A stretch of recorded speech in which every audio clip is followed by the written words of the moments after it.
Good morning students. आज हम start करते हैं हमारा इंडियन इकोनॉमी का third chapter features problems and policies of agriculture.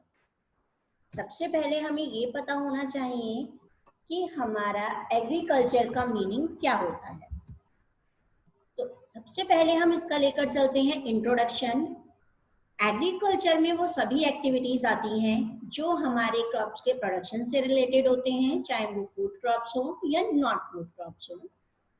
Food crops में हमारे आ जाते हैं राइस, वीट, और नॉन फूड क्रॉप्स में हमारे आ जाते हैं जूट, कॉटन। अब हमें पता है कि हमारा जो प्रिंसिपल सोर्स है, जो मेन सोर्स है हमारा, वो है हमारा एग्रीकल्चर। हमारे प्राइमरी सेक्टर का ये मेन कंपोनेंट होता है जिसमें गुड्स को प्रोड्यूस किया जाता है जो हमारे ह्यूमन बीइंग्स की सर्वाइवल के लिए बहुत ही एसेंशियल है, नेसेसरी है। तो अगर हम अपने सेक्टर्स में सारी सेक्टर्स की बात करें तो हमें पता है कि एग्रीकल्चर सेक्टर सबसे ज़्यादा इम्पोर्टेंट रोल प्ले करता है, क्योंकि इंडिया में मोस्टली पॉपुलेशन प्राइमरी सेक्टर की एक्टिविटीज़ में ही इन्वॉल्व है। तो उस वजह से इसकी इम्पोर्टेंस बढ़ जाती है हमारे लिए। अब हम देखेंगे importance of agriculture in the Indian economy. अब इसकी इम्पोर्टेंस के पॉइंट क्या होते हैं? Contribution to GDP first point है। अब हमारा जीडीपी मीन्स क्या होता है? ग्रॉस डोमेस्टिक प्रोडक्ट, यानी हमारी कंट्री की टेरिटरी में अर्न की गई इनकम। तो जो एग्रीकल्चर है हमारा, वो हमारी जीडीपी में भी कंट्रीब्यूट करता है। प्लानिंग पीरियड के टाइम से जो हमारा एग्रीकल्चर सेक्टर का कंट्रीब्यूशन है वो हमारा 1950-51 में 51% था, यानी अप्रोक्स 0.5% तक हमारी जो कंट्रीब्यूशन था जीडीपी में वो एग्रीकल्चर सेक्टर से ही आता था हमारा। तो ये हमारी जीडीपी में भी कंट्रीब्यूट करती है। सेकंड होता है सप्लाई ऑफ वेज गुड्स। अब वेज गुड्स क्या होते हैं हमारे? वेज गुड्स हमारे वो नेसेसरी आइटम्स होते हैं जो हमारे लिए कंपलसरी है यूज करना, जैसे कि वीट हो गए, राइस हो गए, पल्सेस हो गए, हमारे ऑयल सीड्स हो गए। जो चीज़ें नेसेसरी हैं हमारे, इसमें फूड ग्रेन्स को हम इंक्लूड कर लेते हैं। तो जितनी भी हमारे वेज गुड की सप्लाई है वो भी हमारी पूरी पॉपुलेशन के लिए, अगर हम पूरी पॉपुलेशन की बात करें या हमारे एनिमल्स के फूड की बात करें, तो वो सभी हमारा जो फूड है वो किससे अरेंज होता है? एग्रीकल्चर से। नेक्स्ट है एम्प्लॉयमेंट। अब अगर हम एम्प्लॉयमेंट की बात करते हैं तो हमारी मोस्टली पॉपुलेशन 50% तक वर्किंग पॉपुलेशन हमारी एग्रीकल्चर सेक्टर में ही इन्वॉल्व है। तो हमारे यहाँ के लोगों के लिए क्या हो जाता है? ये हमारे एम्प्लॉयमेंट का प्रिंसिपल सोर्स हो जाता है, मेन सोर्स हो जाता है। तो एग्रीकल्चर क्या करता है? एम्प्लॉयमेंट में भी हमें सपोर्ट करता है। नेक्स्ट है इंडस्ट्रियल रॉ मटेरियल। अब इंडस्ट्रीज के लिए फिनिश गुड बनाने के लिए जो रॉ मटेरियल आता है वो हमारा कहाँ से आता है? प्राइमरी सेक्टर से आता है, हमारा एग्रीकल्चर से ही आता है।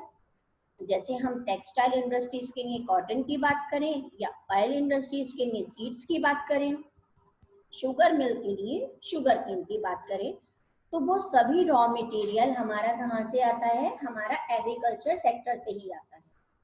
तो इंडस्ट्रियल सेक्टर की जो ग्रोथ है वो भी डिपेंड करती है किस पर? प्राइमरी सेक्टर की ग्रोथ पर। नेक्स्ट हेडिंग है कंट्रीब्यूशन टू इंटरनेशनल ट्रेड।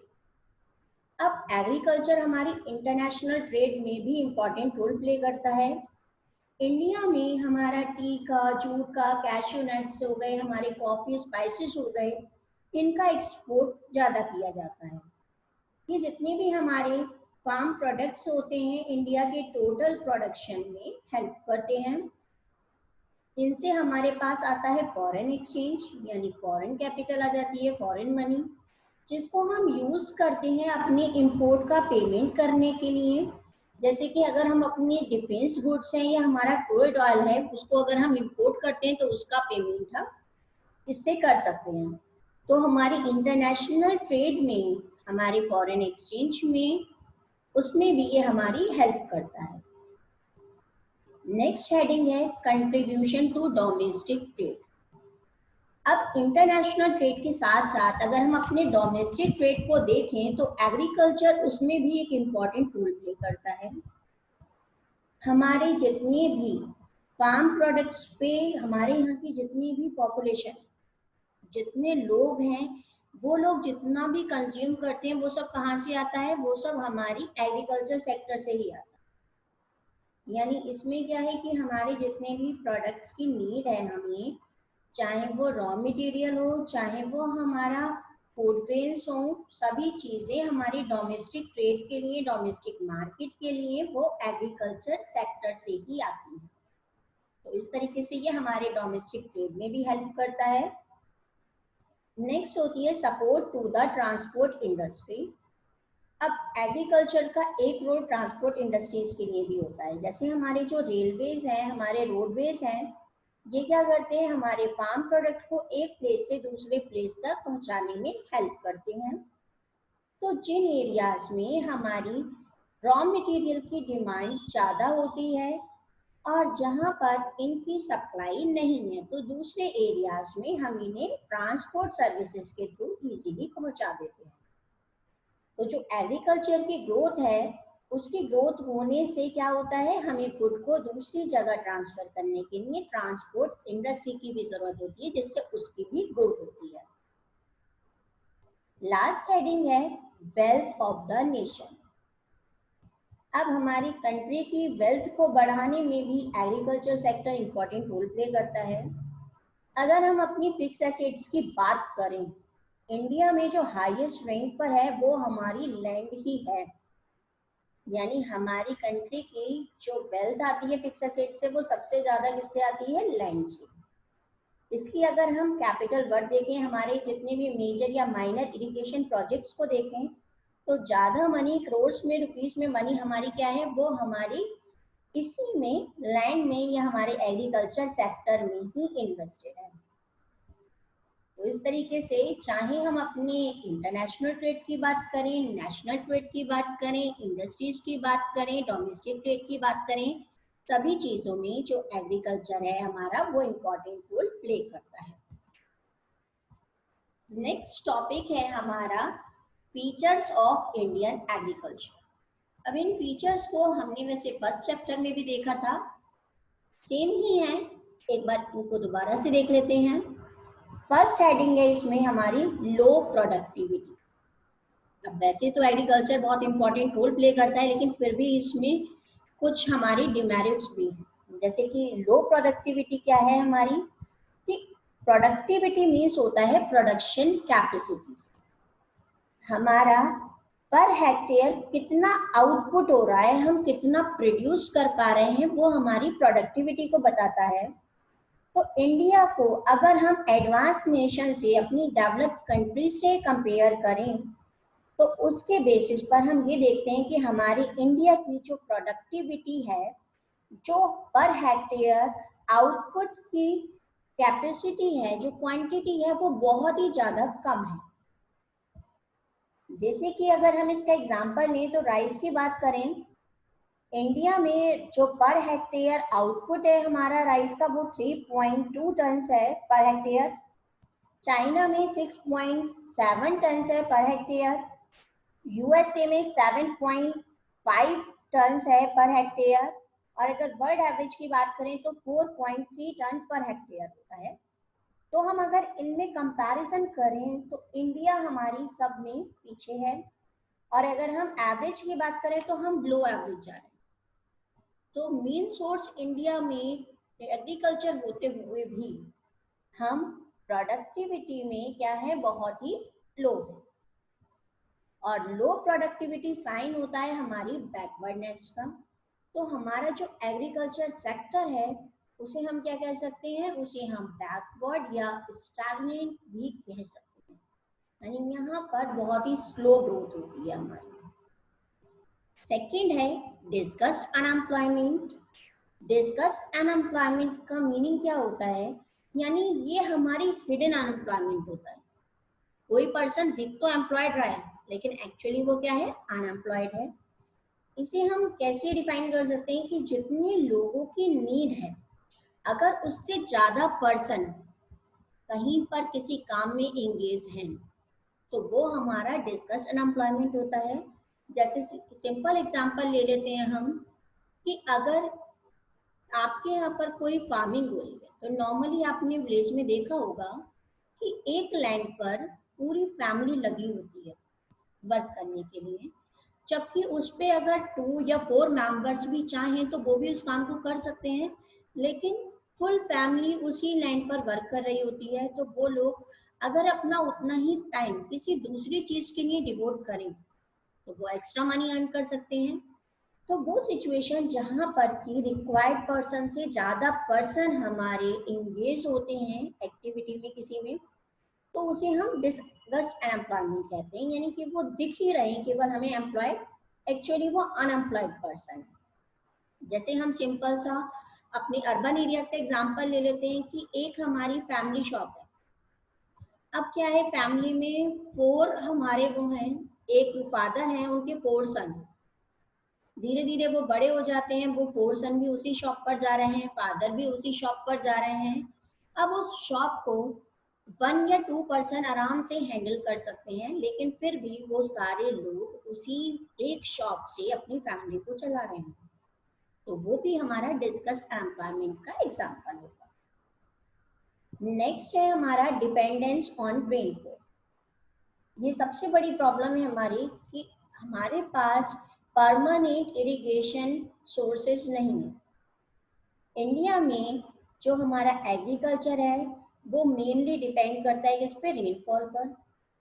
अब अगर हम बात करें प्रोडक्शन की, तो जैसे रेनफॉल हमारी सर्टेन नहीं है, तो प्रोडक्शन भी हमारा सर्टेन नहीं है।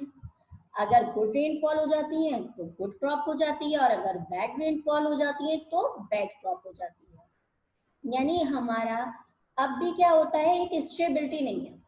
पूरा का पूरा प्रोडक्शन किस पे डिपेंड करेगा, हमारे रेनफॉल पर होने पर। और इसके पीछे रीजन क्या है, हमारे पास परमानेंट इरिगेशन फैसिलिटी नहीं होना। नेक्स्ट हेडिंग है सबसिस्टेंस फार्मिंग। अब हमारी 2 टाइप की फार्मिंग होती है, subsistence farming and commercial farming. Subsistence farming का मीनिंग होता है जब हम केवल अपनी नीड के लिए, अपनी फैमिली रिक्वायरमेंट को पूरा करने के लिए ही फार्मिंग करते हैं। हम जो प्रोडक्शन कर रहे हैं हमें उससे प्रॉफिट नहीं लेना, मार्केट में उसको सेल नहीं करना, केवल हमारी जितनी रिक्वायरमेंट है वो पूरी हो जाए, तो उसको कहते हैं सबसिस्टेंस फार्मिंग।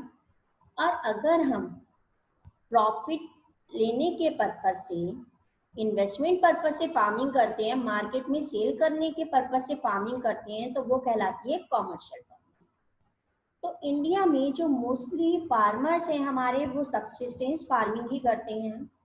यानी उनका मेन ऑब्जेक्टिव होता है कि वो अपनी फैमिली की जो नीड है, अपनी फैमिली को सिक्योर कर लें, इतनी फार्मिंग कर लें जिससे कि उनकी फैमिली की रिक्वायरमेंट पूरी हो जाए, उन्हें प्रॉफिट अर्न करने से मतलब नहीं होता। तो इंडिया में नॉर्मली कॉमर्शियल फार्मिंग की नेचर नहीं मिलती। सबसिस्टेंस एग्रीकल्चर होता है, वो हमें कुछ सरप्लस नहीं देता, हमारे जो इम्पोर्ट की वो है ग्रोथ है वो कम हो जाती है। आउटसाइड हम क्या करेंगे, एग्रीकल्चर को एक्सपोर्ट नहीं कर पाएंगे, और हम केवल अपनी ही नीड पूरी कर पाएंगे। तो इसकी वजह से क्या होता है, हमारी जो ग्रोथ है वो भी कम हो जाती है। नेक्स्ट पॉइंट है लैक ऑफ मॉडर्न इनपुट्स। अब मॉडर्न इनपुट्स में आते हैं हमारे केमिकल फर्टिलाइजर्स, इंसेक्टिसाइड्स, पेस्टिसाइड्स, जिनको यूज किया जाता है। अब अगर हम अपनी इंडिया में एग्रीकल्चर सेक्टर की बात करें, तो बहुत ही कम फार्मर्स हैं जो इन मॉडर्न इनपुट्स को यूज करते हैं। उसके पीछे रीजन क्या है कि मोस्टली पॉपुलेशन हमारे यहाँ की क्या है, पुअर है। पॉवर्टी की वजह से वो लोग क्या करते हैं, इन मॉडर्न इनपुट्स को परचेज नहीं कर पाते और ओल्ड टेक्निक्स को ही यूज करते हैं, जिसकी वजह से जो हमारी प्रोडक्टिविटी है वो हमारी लो हो जाती है। नेक्स्ट हेडिंग है स्मॉल होल्डिंग्स। स्मॉल होल्डिंग का मीनिंग क्या होता है कि हमारे पास जो लैंड है वो बहुत ही स्मॉल है। अब अगर हमारे पास स्मॉल लैंड होगी तो उसमें हमारी जो ग्रोथ है वो 2 तरीके से रुक जाती है। एक तो रीजन ये होता है उसमें कि हम कोई भी मशीन्स का यूज नहीं कर पाते, यानी ट्रैक्टर ट्रेशर्स का यूज नहीं कर सकते इजीली, बहुत डिफिकल्ट हो जाता है उनको यूज करना। और दूसरी चीज ये होती है कि हम कॉमर्शियलाइज फार्मिंग ना करके क्या करते हैं, सब्सिस्टेंस फार्मिंग करते हैं, क्योंकि स्मॉल पीस ऑफ लैंड पे हम उतना ही प्रोडक्शन कर पाते हैं जितने की हमारी फैमिली की नीड है। तो स्मॉल होल्डिंग की वजह से हमारी जो भी मॉडर्न फार्मिंग की चीजें हैं हम उनको मॉडर्न इनपुट्स को या हमारी मशीन्स को यूज नहीं कर पाते। नेक्स्ट हेडिंग है लैंडलॉर्ड टेनेंट कॉन्फ्लिक्ट। अब ये एक बहुत पुराना हमारा सिस्टम चला आ रहा है कि हमारे जो लैंडलॉर्ड होते हैं और हमारे टेनेंट्स उनके बीच में कॉन्फ्लिक्ट चलता ही रहता है, क्योंकि जो लैंडलॉर्ड होते हैं वो क्या करते हैं, टेनेंट्स का एक्सप्लॉयटेशन करते हैं। वो खुद तो प्रॉफिट का ज्यादा पार्ट रखते हैं और अपने टेनेंट को बहुत ही कम शेयर देते हैं क्रॉप का, या बहुत ही कम मनी देते हैं। वो उनके साथ रेवेन्यू तो शेयर करते हैं क्रॉप की, लेकिन उसकी कभी भी कॉस्ट शेयर नहीं करते, जिसकी वजह से क्या होता है उनके बीच में हमेशा कॉन्फ्लिक्ट चलता रहता है और हमारी जो एग्रीकल्चर की प्रॉस्पेरिटी होनी चाहिए वो भी नहीं हो पाती। लास्ट हेडिंग है बैकवर्ड टेक्नोलॉजी। अब हमारे यहाँ का जो मोस्टली फार्मर है वो पुअर है। अब पुअर होने की वजह से उनके पास इतनी मनी नहीं होती कि वो मॉडर्न इनपुट्स को या मशीनरीज को यूज कर पाए, तो वो अपनी बैकवर्ड टेक्नोलॉजी को ही यूज करते हैं। उन वो हैवी जो रिलायंस करते हैं वो किस पे करते हैं, अपनी कैटल पावर या मैन पावर पर ही करते हैं। जो ट्रैक्टर हैं, ट्रेशर्स हैं, ये कॉमनली हमारे यूज नहीं किए जाते, जिसकी वजह से जो हमारी प्रोडक्टिविटी है वो क्या होगी, हमारी लो हो जाएगी। नेक्स्ट है हमारी प्रॉब्लम्स ऑफ इंडियन एग्रीकल्चर। अब इंडियन एग्रीकल्चर की प्रॉब्लम्स की बात करें तो जब हमने उसके फीचर्स देखे थे उसी में काफी सारी प्रॉब्लम्स आ गई थी, उन्हीं को हम डिस्कस करेंगे। जैसे फर्स्ट हेडिंग है lack of permanent means of irrigation. हमारे यहाँ पर मेनली जो फार्मर्स होते हैं उनके पास में परमानेंट मीन्स ऑफ इरिगेशन नहीं होते, इसकी वजह से वो क्या करते हैं, रेनफॉल पे डिपेंड होते हैं। अब अगर रेनफॉल अच्छी हो गई तो क्या होगा, फार्मिंग भी अच्छी होगी, और अगर हमारी रेनफॉल अच्छी नहीं हुई तो क्या होगा, हमारा जो क्रॉप है वो भी अच्छी नहीं होगी। और अगर हम मोस्टली फार्मर्स की बात करें तो वो लोग रेनफॉल पर ही डिपेंड करते हैं। ये हमारी इंडियन एग्रीकल्चर की सबसे बड़ी प्रॉब्लम है। सेकेंड है डेफिशिएंसी ऑफ फाइनेंस। अब क्या है कि जब हमारे यहाँ पे फार्मर्स पुअर हैं तो उन्हें शॉर्ट पीरियड के लिए या लॉन्ग पीरियड के लिए फाइनेंस की नीड होती है। सपोज कीजिए कि अगर वो कोई भी मॉडर्न टेक्निक्स को यूज भी करना चाहें, वो मशीनरी को, ट्रैक्टर्स को, ट्रेशर्स को यूज भी करना चाहें, तो उसके लिए क्या होगी, मनी की नीड होगी।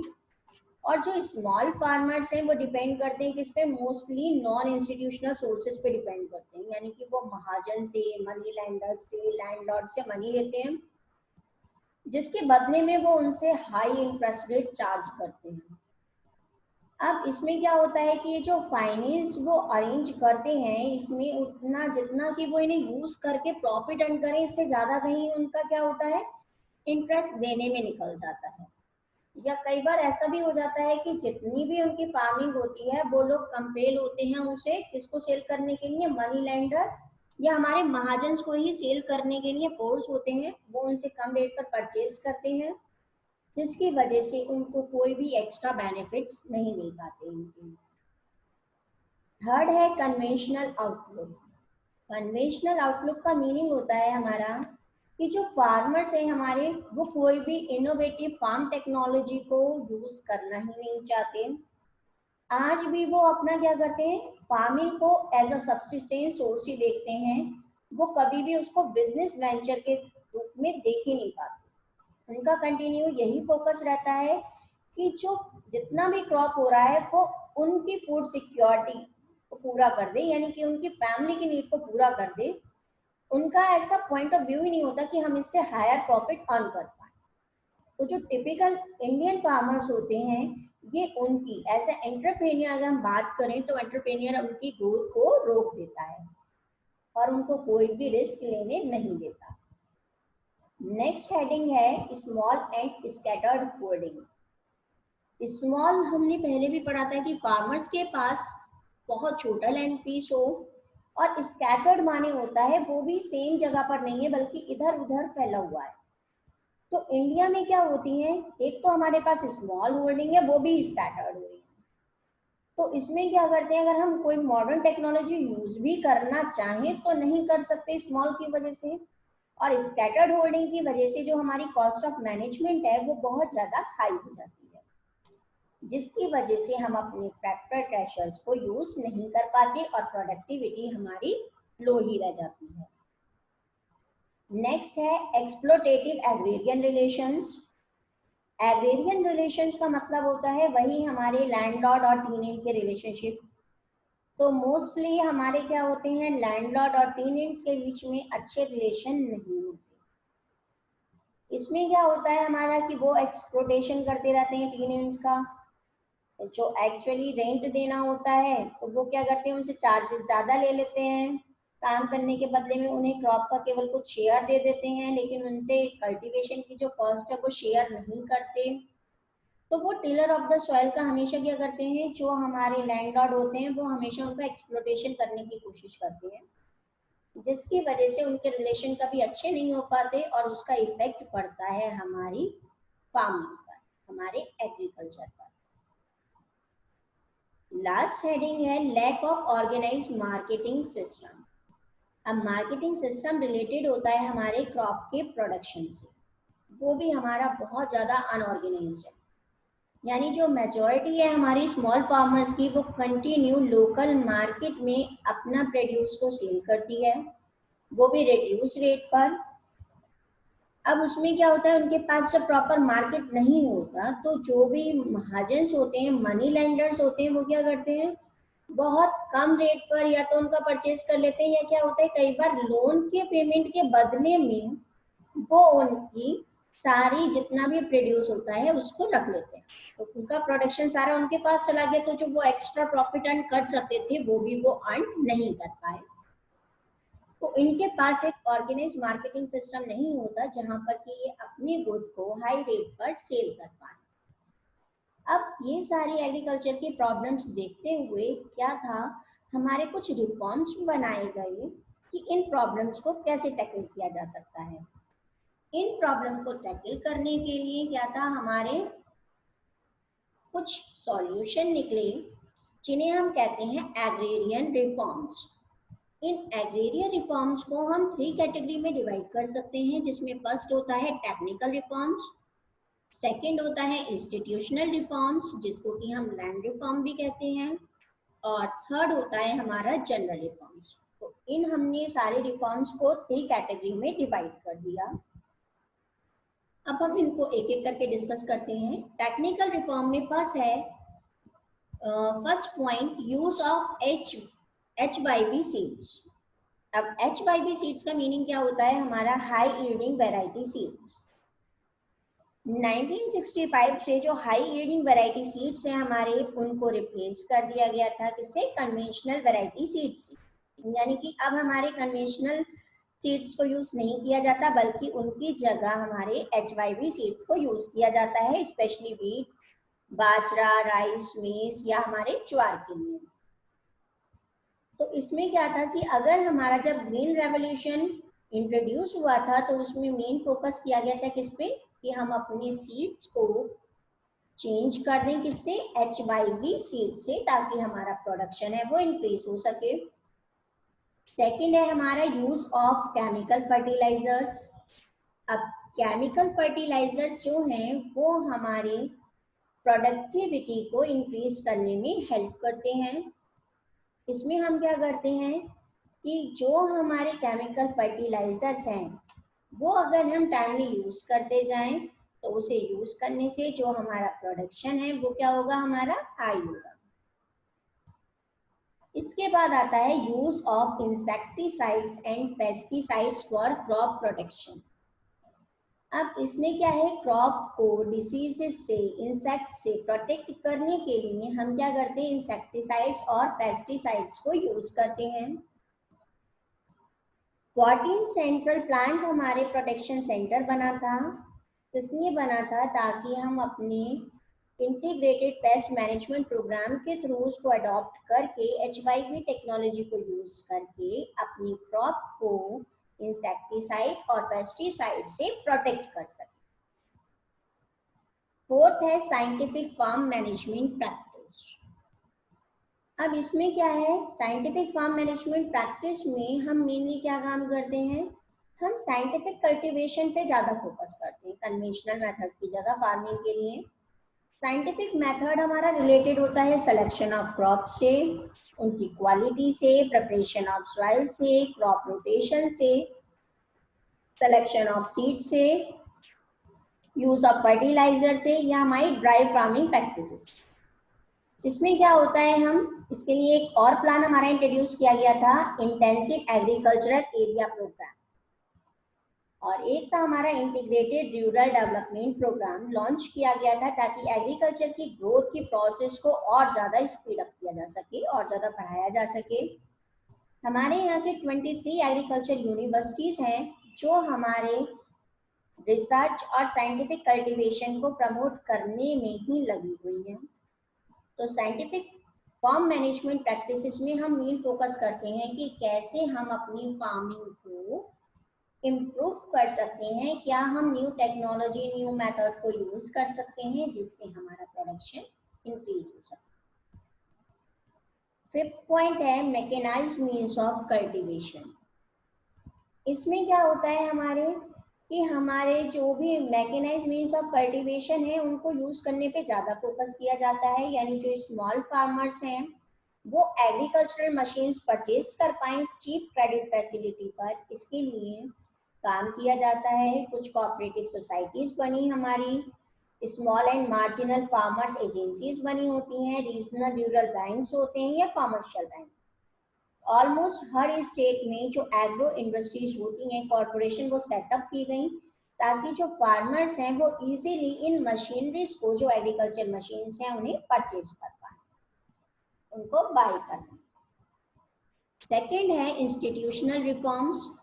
इंस्टीट्यूशनल रिफॉर्म्स को हम लैंड रिफॉर्म्स भी कहते हैं क्योंकि ये बेसिकली हमारे ऑनर ऑफ द सॉइल और टिलर ऑफ द सॉइल यानी कि लैंड से ही रिलेटेड। इनमें मेन जो फोकस रहता है रिफॉर्म में वो हमारी होल्डिंग और रेंट ऑन होल्डिंग पर ही रहता है कि इन्हें कैसे ठीक किया जा सके प्रॉब्लम्स को। तो गवर्नमेंट ने इसके लिए कुछ एक्शन प्लान बनाया था जिसमें हमारे इंक्लूड किए गए थे कुछ पॉइंट, जिनमें फर्स्ट है एबोलिशन ऑफ इंटरमीडियरीज। अब इंटरमीडियरीज कौन होते हैं, हमारे स्टेट और actual tiller of the soil के बीच में जो पर्सन होता है, जिन्हें हम जमींदार कहते हैं, उनको हमने हटा दिया था।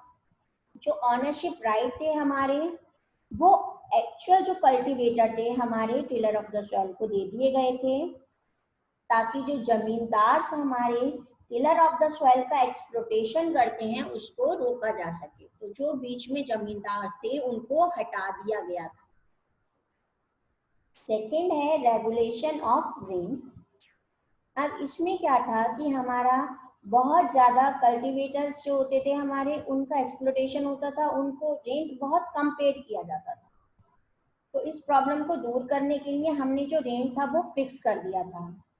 जनरली जो हमारा रेंट होता था वो क्रॉप के 1/3 से कम नहीं होना चाहिए, ठीक है, यानी उसके 1/3 के इक्वली होता था।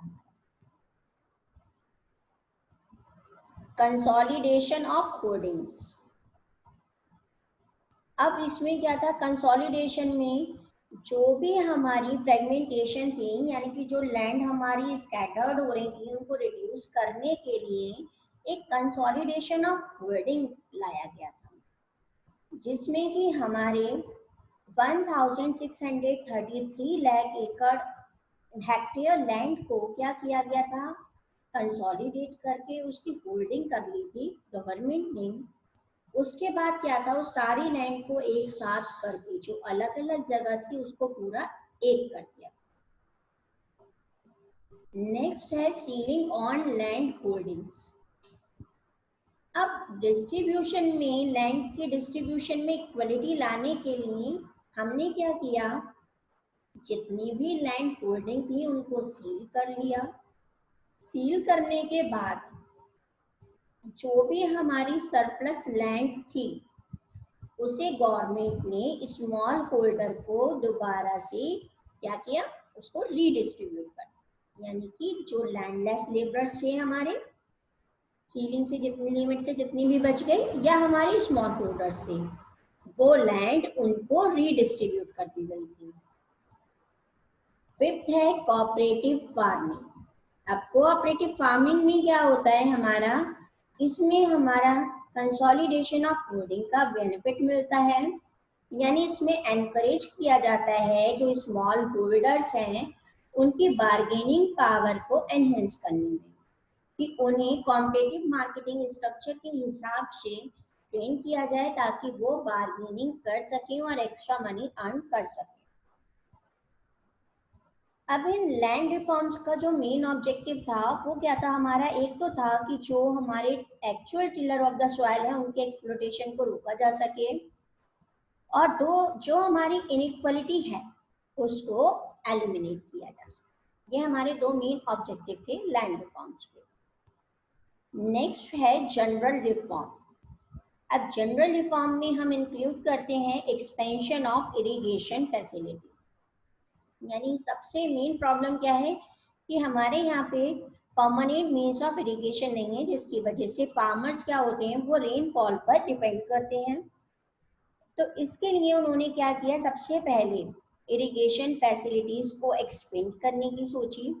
इसके लिए कुछ मेजर और माइनर इरिगेशन प्रोजेक्ट्स भी हमारे लॉन्च किए गए कंट्री के डिफरेंट पार्ट्स में। 1951 में हमारे पास 17% के लैंड थी जिसपे परमानेंट मीन्स ऑफ इरिगेशन थी। उसके बाद हमारी 45% तक हमारी जो इरिगेशन थी उसको हमने कवर किया गया था, उसको इंक्रीज कर दिया गया था, यानी 17% से परमानेंट मीन्स ऑफ इरिगेशन बढ़कर 45% तक हो गई थी। इसमें हमारे मल्टीपर्पज प्रोजेक्ट लाए गए थे जिसमें हमारे ट्यूबवेल्स वगैरह लगवाए गए थे ताकि फार्मर्स को परमानेंट इरिगेशन फैसिलिटीज मिल सके। सेकेंड प्रॉब्लम होती है हमारी फाइनेंस की, तो उसके लिए सेकेंड पॉइंट क्या था, प्रोविजन ऑफ क्रेडिट। इसमें क्या था, कोऑपरेटिव क्रेडिट सोसाइटीज हमारी सेटअप की गई थी ताकि फार्मर्स को लो इंटरेस्ट रेट पर मनी मिल सके अगर उन्हें बोरो करनी हो। रूरल डेवलपमेंट बैंक एस्टैब्लिश किए गए थे ताकि वो फार्मर्स की शॉर्ट टर्म और लॉन्ग टर्म क्रेडिट नीड्स को पूरा कर पाए। 94,647 primary agriculture credit societies और 768 primary cooperative agriculture and rural development banks country में ओपन किए गए थे। नेशनलाइजेशन के बाद से जो कॉमर्शियल बैंक थे वो भी फार्मर्स की क्रेडिट नीड्स को पूरा करते थे, यानी कि हमारा क्या था कि बैंक्स हमारे 72% टोटल क्रेडिट देते थे किसको, फार्मर्स को।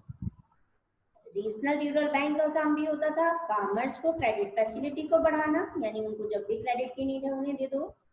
और इन रीजनल रूरल बैंक्स के ऊपर एक एपेक्स बैंक था जिसे हम कहते हैं NABARD, national bank for agriculture and rural development. इसको एस्टैब्लिश कर दिया गया था ताकि नेशनल लेवल पर फार्मर्स को क्रेडिट फैसिलिटी प्रोवाइड की जा सके। थर्ड हेडिंग है हमारी regulated markets and cooperatives. Regulated market and cooperative marketing societies.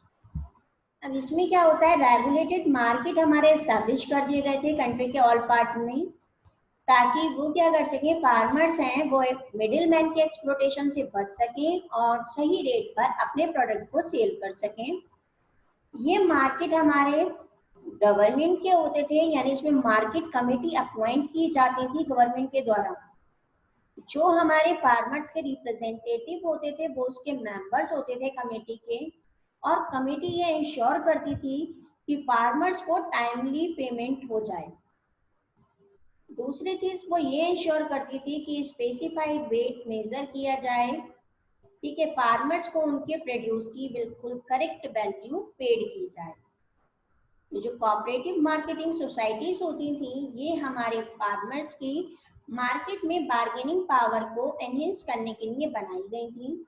ये देखती थी कि फार्मर्स का जो भी प्रोड्यूस है वो मार्केट में सही रेट पर, रेम्युनरेटिव प्राइसेस पर अवेलेबल हो जाए, सेल हो जाए।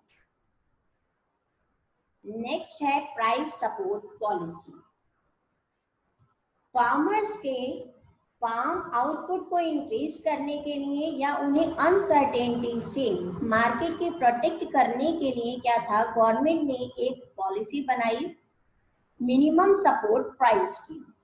मिनिमम सपोर्ट प्राइस क्या होता है, इसमें गवर्नमेंट क्या है, पहले ही एक प्राइस डिक्लेयर कर देती है कि अगर फार्मर का जो भी प्रोडक्शन है वो मार्केट में सेल नहीं होता, उनका आउटपुट, तो उस एक मिनिमम प्राइस पे जो गवर्नमेंट ने डिक्लेयर किया था उस पर गवर्नमेंट फार्मर से परचेज करेगी, तो उसे हम बोलते हैं प्राइस सपोर्ट पॉलिसी, या उसे हम बोलते हैं मिनिमम सपोर्ट प्राइस।